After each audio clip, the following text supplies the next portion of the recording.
and the coming Shabbat. Today we're going to speak from the Ben Ish Chai, who was a holy rabbi in Baghdad about 100 years. The Ben Ish Chai passed away, and he left us a legacy of books, commentaries on Kabbalah, on Gemara, on Halacha. He was a figure that dominated the world of Sephardi and Middle Eastern Judaism. His students were many, and they came to Eretz Israel and founded yeshivas. And he himself visited Eretz Israel. Then he was brought here after his passing. He is, according to some people, the spark of Yosef HaTzadik was in him. Now, in our classes on Patreon, when we dealt with reincarnation, we understand that a soul is a composite of many sparks, and that each spark contains others. If we look inside, we see that this is the nature of the Torah itself and creation itself. The rabbis give the verse, "Yifotzetz patish yifotzetz sela," like a hammer splits open a rock and produces sparks, or a blacksmith, when he strikes the anvil or a piece of metal, many sparks can come from one blow, from one strike of the hammer. And so too with souls. And the soul of Yosef HaTzadik was, obviously, he was the grandson, the great-grandson of Avraham Avinu. So the closer we go back to the source, it's important to think of souls in this way, that we're on this 6,000-year high pyramid. And then we're going up the pyramid of soul, we're getting more and more inclusive. Now, it does not mean that here, down at the end of days, you cannot have a great soul. The measure of your soul is not simply your parents and your grandparents, obviously, but rather the amount of work that we do. That's the main thing. The amount of dedication and devotion that we have for Hashem. But when we say a great rabbi is a spark of another rabbi, we see it in his behavior, we see it in his name, we see it in his mission in life. We see it as a completion of the earlier soul, that a great tzaddik might not finish everything that he wanted to do in his lifetime, and he might come back and attach to a soul in this world in order to complete and do mitzvot that were not completed and done before. So the Ben Ish Chai, he's going to speak about the internal and external levels of Shabbat. Of course, the external level of Shabbat are the physical mitzvot that we relate to Shabbat, making kiddush, having a meal, going to synagogue, learning Torah, is both an internal and external experience. Obviously. When you're reading from a book, it is an external moment, the actual reading, the saying the words, even if you understand nothing. When we speak about the Hebrew language, Lashon HaKodesh, we're speaking about vibrating the original channels of creation through those primordial letters. They're called in the Tikkuni Zohar, Koach Atvan de Maseh Bereshit, the 28 letters of the works of creation. And the rabbis teach us those are the first 28 letters of the Torah itself. Bereshit bara Elokim. So Bereshit is 6 letters, and bara is 3 letters. That's 9 letters. And Elokim is 5 letters. And so on. We build the first 24 letters. So those letters are letters in a book that are telling us a story. So what? A lot of people read the Torah that way. Chas v'shalom. A lot of people are mistaken. They consider the Torah part a piece of literature like every other. Okay, an inspired person wrote that book, just like other inspired people wrote other books. But it's not the same. Obviously, because the language that it's used is not the same language that we find anywhere else. And the multiplicity of interpretation is so profound and profundant that we see it's impossible for any human being to have included in his story all the details and allusions to history, past, present, and future, that are contained there. So the Ben Ish Chai, being a master of the Hebrew language. Now, a master of the Hebrew language does not mean that you know every word. You might. It does not mean that you know every interpretation of every word. You might. But when you're a Kabbalist, it also means you know how every word relates to every other word. And you know how every word and concept relates to a gematria. And how that gematria relates back to the name of God or one of the names of God. And you know how every word connects back to a different Shira and a different partsuf in the upper worlds, which are energy fields. The upper world is right here. The rabbis say the world to come is through Shlosh Etzbaot. It's that far away. Do you understand what that means? The world to come is right in front of your eyes. It means it's not physical. If it's only 3 fingers away, it means that's the distance in physical space between the physical and the spiritual.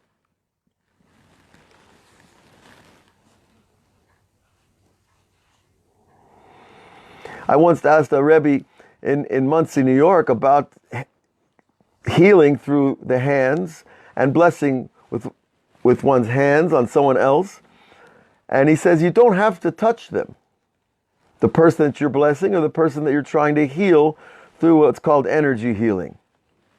Now, I'm not a practitioner of that, but I understand that there are people that do have power through the transmission of information through their hands and the power to bless through their hands, which of course blessing means transferring the light of God from you to somebody else. And certainly that's a tradition that's thousands and thousands of years old, going back to Moses and Yeshua ben Nun. And this transmission of energy does not require that you touch somebody. What's the difference if you put your hand on someone's head like that or you go like that? Well, you know, if that's the difference, 2-3 inches, that's the distance to the world to come, because it's non-physical. We have to train our mind to think this way. It's not so easy. It's easier to think of heaven as somewhere high, far away. Now, it is high and far away according to how deep I am into the physical. But the more that our soul emerges from its body, from the physical, the closer it gets exponentially to the spiritual, then the closer it is to heaven. So it can seem like you're very far from Hashem. And sometimes you can feel Hashem is right there on your shoulder. And the truth is that He's always there. It's how close I am to that boundary. Now, sometimes God turns away. It is true. We have that idea in Tehillim. We have that idea. God, David HaMelech says, don't turn your face away from me. Al tastir panecha. You know, and we see it many times. We have the idea of God turning His face away from even the Jewish people. That's certainly one of the perushim of the Holocaust that people talk about. That God turned away from the Jewish people. But we have literally dozens and dozens of cases in Jewish history where we've suffered tremendous destruction. And the metaphoric understanding of the phrase turning away from the people means that God's protection is removed. So when people say to you, why did God do the Holocaust? God didn't do the Holocaust. The Nazis did the Holocaust with the help of the other side. Well, why did God let the Holocaust happen? Well, He didn't actually let it happen. Man created the scenario for it to happen, and the Jewish people did not respond in time, if I could put it in a simplest phrase. But this year is not about the Holocaust. This year is about the internal and external levels of reality that are happening in everything, and the Ben Ish Chai says it.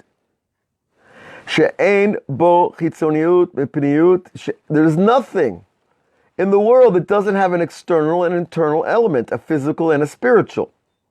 So even if you pick up a rock in your front yard, that rock seems very physical and very not spiritual.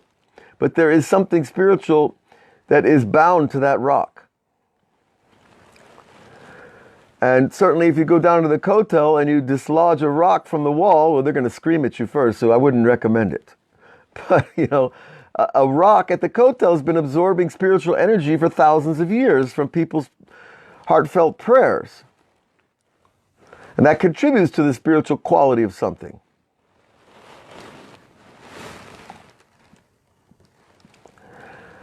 And if you don't believe me, well, take something that you've sanctified for Shabbat, like your Kiddush cup. Now, again, this is not the best advice, but take a Kiddush cup and start using it all week long, just to drink out of.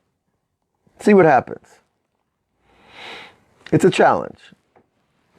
It's one of those game show challenges. Shabbat, the game show, right? Check it out. Sanctify something for Hashem and then unsanctify it by using it not in Kedusha. We see over and over that the quality of the item changes. Something happens. And we have to have faith in that something happening, because that's our human power to transform the physical into the spiritual and to transform the mundane into the holy. If we didn't have that power, then what are we doing here? We are here to prove to the world that the world is a spiritual place and that the physical is under the domination of the spiritual, and that this physical is being influenced all the time by the spiritual. And then all of this is only to prove that we have a king in heaven. And that king in heaven is king of also of Israel, and of all the worlds, and of all the other kings. If we don't believe in our own impact, then we have a real problem. Because then I'm just doing the mitzvot from rote. I don't believe that the Shekhinah needs my prayers, then why pray? If I don't believe my family and my beloved friends and students, etc., don't need prayers, then what am I doing? Just thinking about myself all day? So the Ben Ish Chai is telling us that we have to always remember these two levels are always existent in everything. The internal and the external. Shabbat.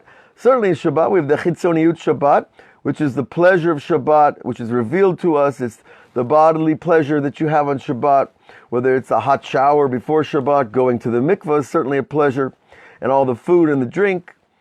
And wearing nice clothes is actually a physical pleasure. Do you ever notice that you feel differently when you put on nice clothes? Is that just because it's better fabric? Or they fit better? Or they look nicer in the mirror? No, not if they're sanctified clothes for Shabbat. When you put on your Shabbat clothes, you're putting on a thin layer of Shabbat. The energy, because you put those clothes aside. Shabbat shoes. Even I heard a Rosh Hashiva say your Shabbat underwear. So go figure. But it all relates to these many, many layers of the Chitzoni, or the external realm, and the internal realm as well. And if you don't believe, that's okay. It's good to be skeptical. Don't believe everything you hear, but don't discount it either. Investigate. Be a scientist. Use the empirical method in the spiritual atmosphere, in the spiritual realm. Investigate. Check it out. If you say, well, I don't know how to tell that, Avraham. Well, I just told you a way. Sanctify something for Shabbat, or take something and then make it use it during the week. You'll see what happens to it. Or vice versa. Set aside your favorite suit for Shabbat, or your favorite dress. Wear it on Shabbat a few times. Then try to wear it during the week. See how you feel. You can say, well, that's just psychological conditioning. Well, my friends, what is psychological conditioning? Your mind is a conduit of spirituality. Psychology is an attempt for man to separate God from the mental. But there is nothing in the Kabbalah that says the mental is separate from the spiritual. Everything from your neck up is spiritual in terms of who you are. All your thoughts all your feelings are spiritual things that appear in your physical self. So when people say, well, you're just imagining that, you say, well, yeah, you're right. I am imagining it, and it's happening because I'm a Tzelem Elokim, and when I imagine something, it can happen very easily. And then you're unifying what they call the psychological with the spiritual, with God. Remember, Freud and all his fellow friends were from formerly religious families that left religion. They were fed up with religion. And they reinterpreted their wisdom and knowledge and intuition and their learning in the secular fields to create psychology, to create sociology, to create a lot of disciplines that are still found in the Torah and especially in the Kabbalah and Chassidut.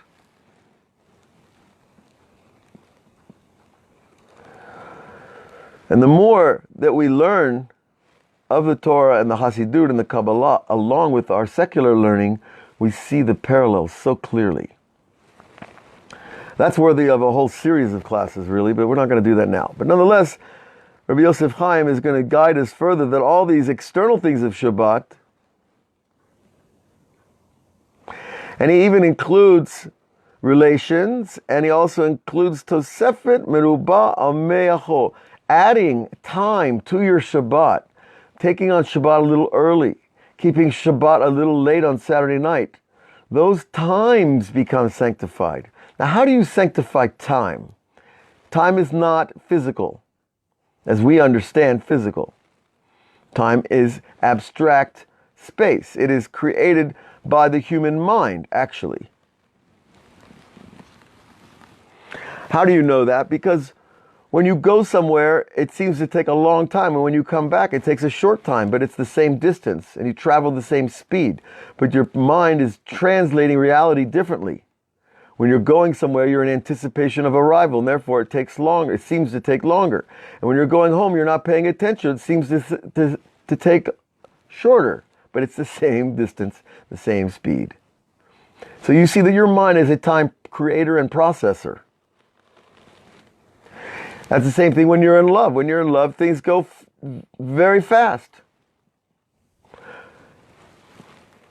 And then when you're, unfortunately, the opposite, if you're a depressed person, if you're lonely, if you don't have love in your life, then things go very, very slowly. And that, of course, is part of the depressed mindset. Okay. Now, the other ideas that the Rav brings of the physical pleasure of Shabbat are like, of course, menucha itself, just rest. Resting the body. Sitting down and allowing yourself to do nothing.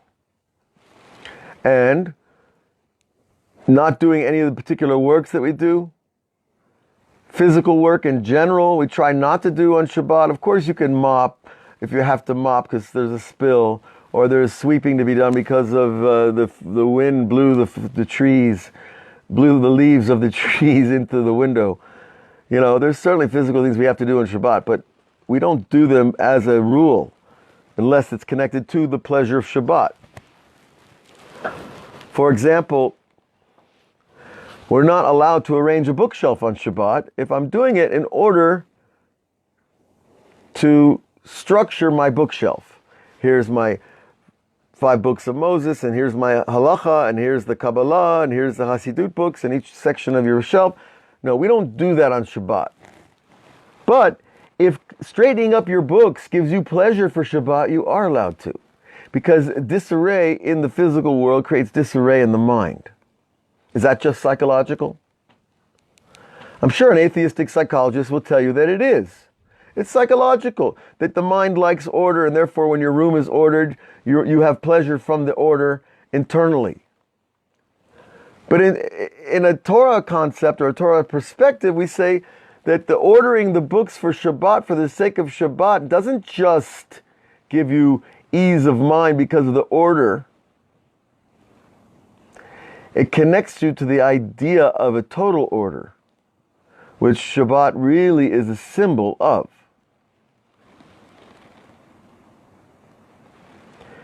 The total order and purpose of creation. As we've learned in earlier Torahs from Menachem, that Shabbat itself is a purpose of creation. Because human beings reveal the presence of God by doing nothing. Now that sounds pretty good for a lazy person. Wow, I don't have to do anything, I can reveal God? Takes a little more work than that, but when the whole world is running after money all 7 days of the week and the Jews stop and keep Shabbat, and then they're still very successful on the other 6 days, and the world says, look at these Jews, they don't work on Shabbat, and they have more money than us. Oh, they don't like that at all, but it's true.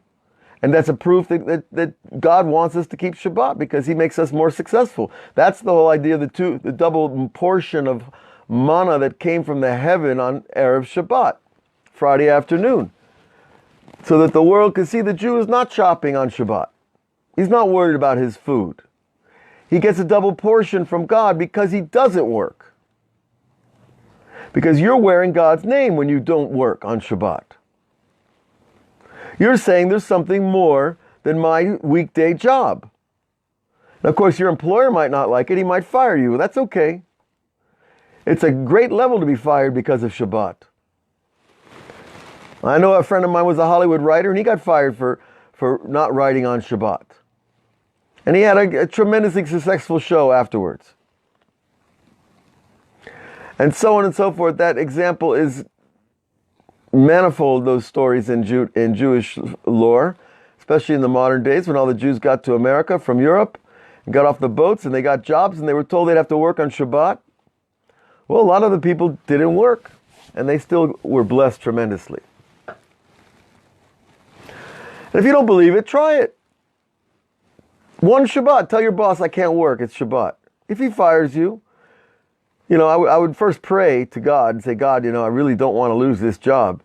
But I believe if you want me to keep Shabbat, I'll keep Shabbat. But I'm going to need another job if I get fired. And I'm trusting you. And I believe in you. And I believe in your reputation, your name. That you bless the Jewish people double for keeping Shabbat. Not working. Try it if you're a person who works on Shabbat. And how many stories have we heard of people that were formerly religious and they left Shabbat and they started doing things of Shabbat that were not the spirit of Shabbat, like working, like doing strenuous things, and they got hurt. How many stories are there like that? Too many.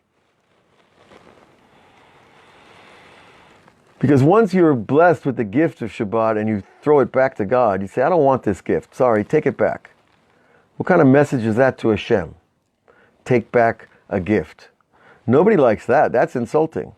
If you go out you spend your time and your trouble and your money to buy a person a gift and you give it to them, they say, oh, thank you very much, but I don't want it. How's that going to feel? Does God have feelings? Of course He does. So if you've had Shabbat and then you've given it back for whatever reason, it's okay. Let's start again.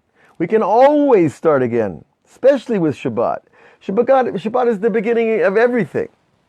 It said, the Gemara says a person who keeps Shabbat is as if he kept the whole Torah. So, one mitzvah at a time.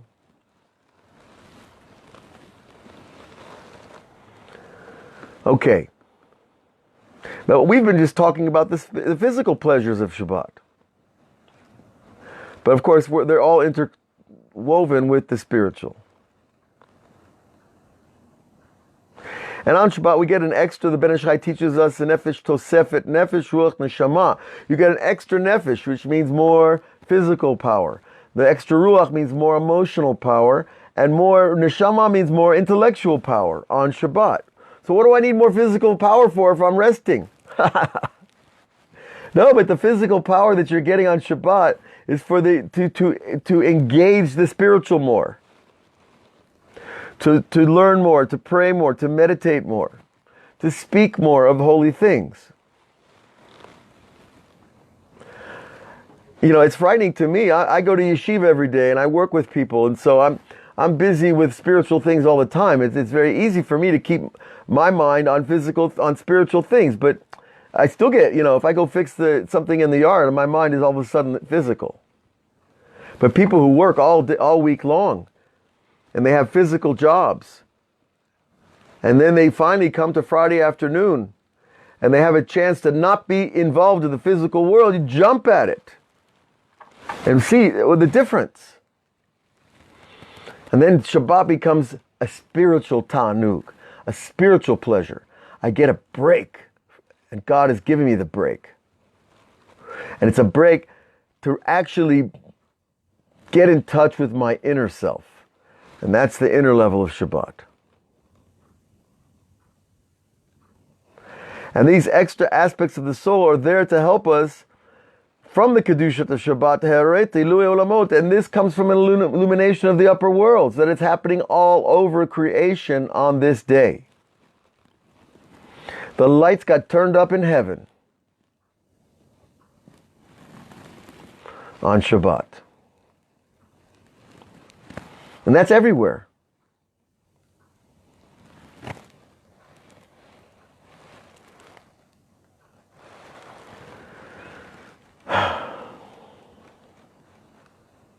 I sigh, what do I sigh? Because I know what it was like not to have Shabbat growing up. And I have friends who don't have Shabbat. And people I know. It's painful to think about. 7 days a week toiling for a little extra money. That is not all of life. And if you think it is, well, I call it toxic wealth. You're going after toxic wealth when you work on Shabbat. It's wealth that damages. It doesn't build. Easy for me to say. I'm a religious Jew in Eretz Israel. If I was a secular Jew in Long Island, it might be a little different, a little harder. I can empathize. If you're a Jewish pro basketball player, what do? You sign a contract, you got to play every day they tell you. You got to practice every day. That's a test, that's a test for a very big soul. But I guess if you're 6'8", you play forward in the NBA, you're going to have a big soul. Ay, ay, ay. The tests of Shabbat.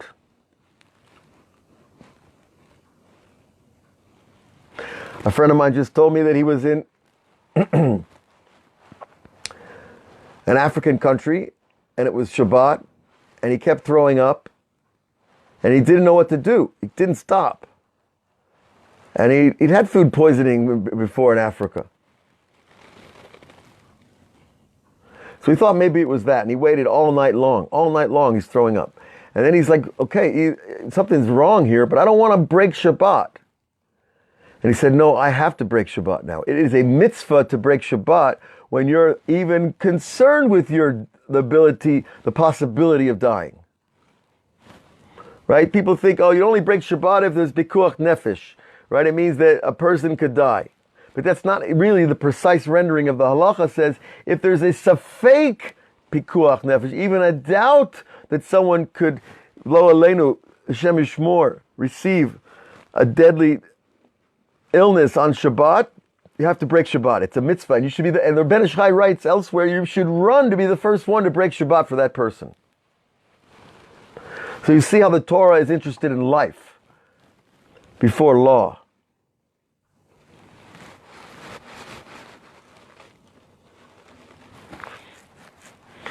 Now the Rav's going to tell us a nice little kavana that we can all have and remember this afternoon, this evening. On Kabbalat Shabbat, we say, Boi kala, right? Now the Boi kala, come my bride. We say one time whispering, and one time and the Rav adds twice, we say it with a loud voice or a clear voice. What are we talking about there?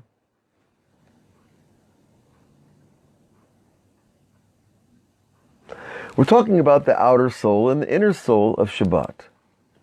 That just like the world has its inner Shabbat and its outer Shabbat, we do too. We have our physical pleasures and we have our spiritual pleasures of Shabbat. So when you're saying, come my bride, you're actually really greeting your own higher soul.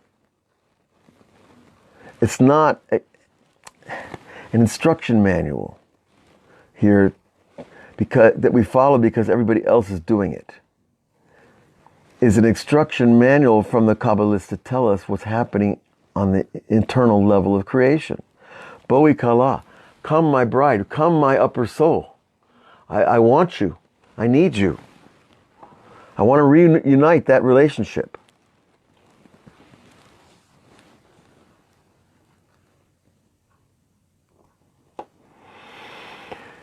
So those are the two Boi Kalas of Kabbalat Shabbat.